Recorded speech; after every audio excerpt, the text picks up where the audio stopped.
En la CIA se hacen cosas que es mejor no intentar explicar, dijo hace mucho tiempo el presidente Eisenhower. Quizás se refería exactamente a esto que tengo en la mano, documentos con el sello de Top Secret.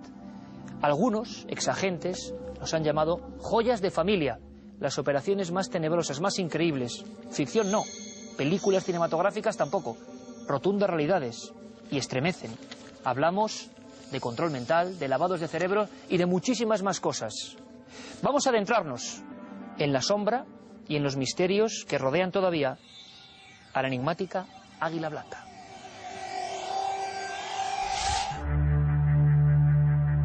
El pasado mes de junio, la Agencia Central de Inteligencia de Estados Unidos, la CIA, divulgó los detalles sobre un buen número de operaciones secretas de las cuales hasta ahora no existían datos fidedignos y hasta eran consideradas como exageraciones de los teóricos de la conspiración. Entre ellas, los intentos de asesinar al líder cubano Fidel Castro y muchos otros de los abusos cometidos por ese organismo entre los años 60 y 70. Los documentos más comprometedores de la agencia, las conocidas como joyas de la familia, por fin están al descubierto.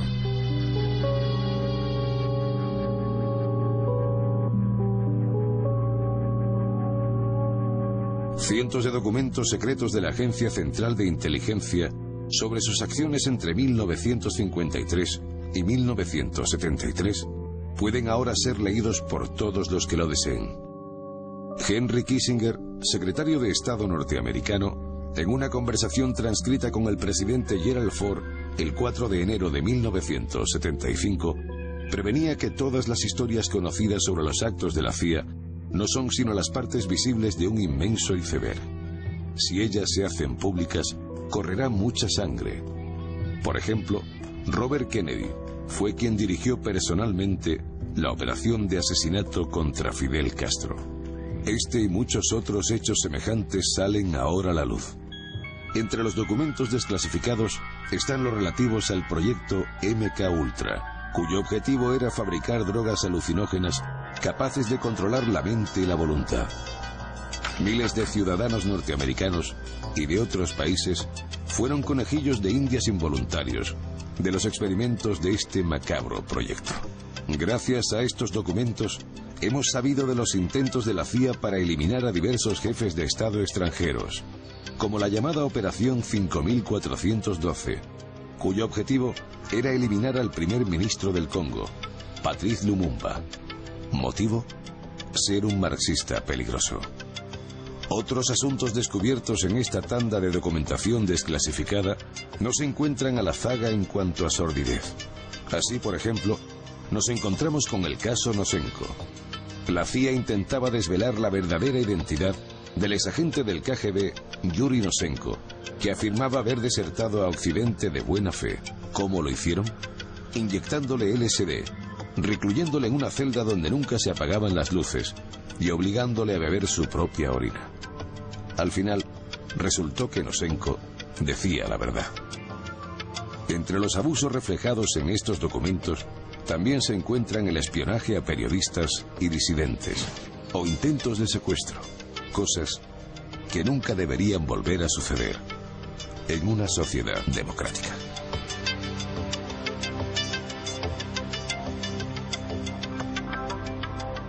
Creo que vamos a disfrutar enormemente de este debate. Vamos a hablar de la CIA en profundidad. Mito, verdad, manos negras que mueven el mundo, la tramoya de muchos misterios. Siempre la gente, casi por una especie de inercia popular, dice, la CIA estaba ahí. Digo últimamente que nos acompañan invitados de excepción, pero es que es la realidad más rotunda. Voy a presentarlo rápidamente y luego que nos cuenten y que aprendamos, que es lo importante. Por cierto, que Eric Frattini me tendrá que contar qué demonios son estos documentos que él llama joyas de familia. Quédense con el término. Nos acompaña ni más ni menos Gustavo de Arístegui, portavoz del Partido Popular en la Comisión de Asuntos Exteriores del Congreso de los Diputados, autor de algunos libros clásicos ya que estamos viendo. Gustavo, un placer y un honor tenerte aquí. Encantado, Iker, estoy encantado de estar aquí.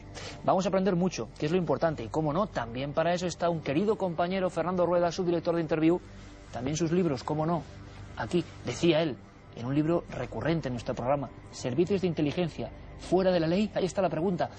Fernando, bienvenido. Buenas noches, Iker.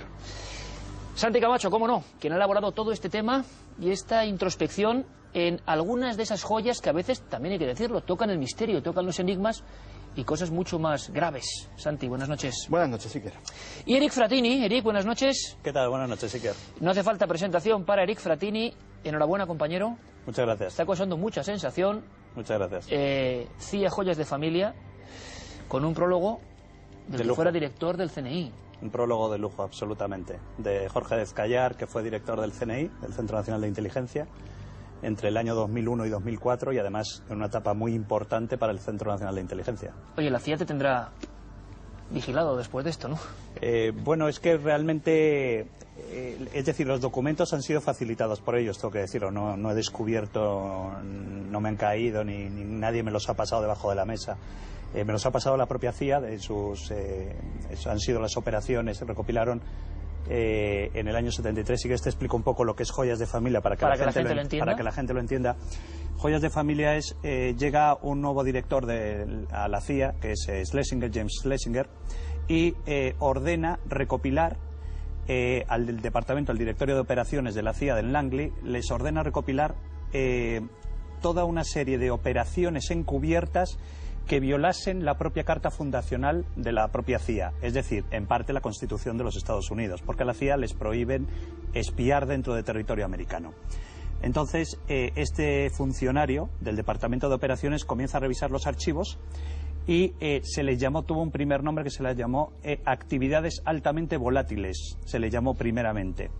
Entonces, cuando se hace el informe para el director Schlesinger, este funcionario lo escribe como de cachondeo, un poco en broma, dice: señor director, estas son nuestras joyas de familia.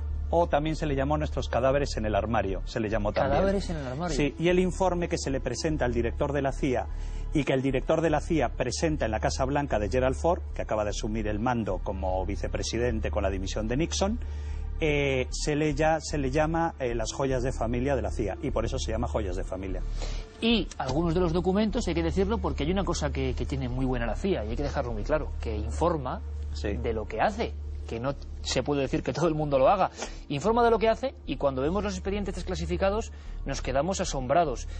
Podríamos hacer una breve alusión y abrimos el debate de inmediato. Santiago, que por ejemplo, muchos, yo tengo que decirlo en honor a mi compañero, él hace más de 10 y 15 años publicaba en España historias sobre, por ejemplo, el proyecto MKUltra, proyecto de control mental, proyecto de intentar casi crear asesinos programados, se habló así. Todo el mundo pensó que eran cosas de misterios bizarros, incomprensibles, y caramba, ahora viene aquí, negro sobre blanco.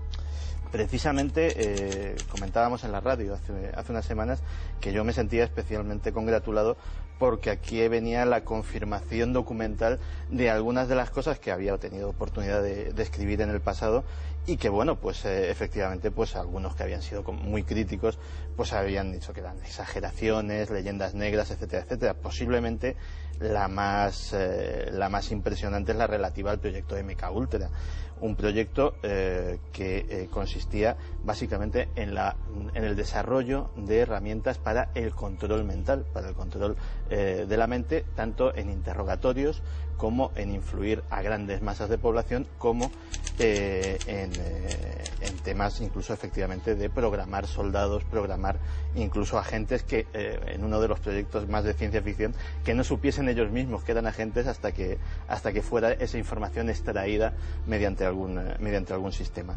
Y en este proyecto se hicieron experimentos. La parte es un fin legítimo, pero la forma de hacerlo no lo fue, y se hicieron experimentos sobre personal civil no voluntario, que no sabía ni que ellos mismos estaban siendo partícipes de estos experimentos, enfermos de psiquiátricos, reclusos, soldados y hasta ciudadanos de a pie.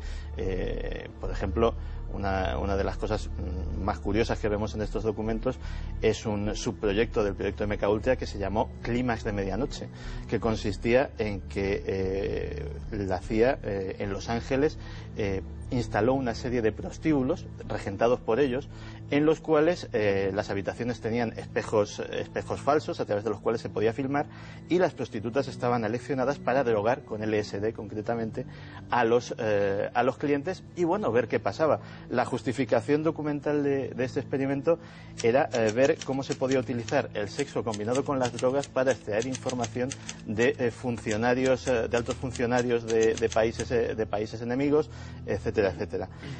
Fue un proyecto que vulneró los derechos humanos más elementales durante muchos años. Pensemos que en un presupuesto multimillonario como es el de la CIA, MK Ultra, mientras estuvo funcionando, absorbió el 6% de ese presupuesto. Estamos hablando de muchos millones de dólares, y del que sabemos poco porque en un hecho único en la historia de la CIA, el jefe del Departamento de Servicios Técnicos, que era el doctor Stanley Gottlieb, cuando una comisión del Senado de los Estados Unidos le requirió buena parte de los documentos de esos experimentos,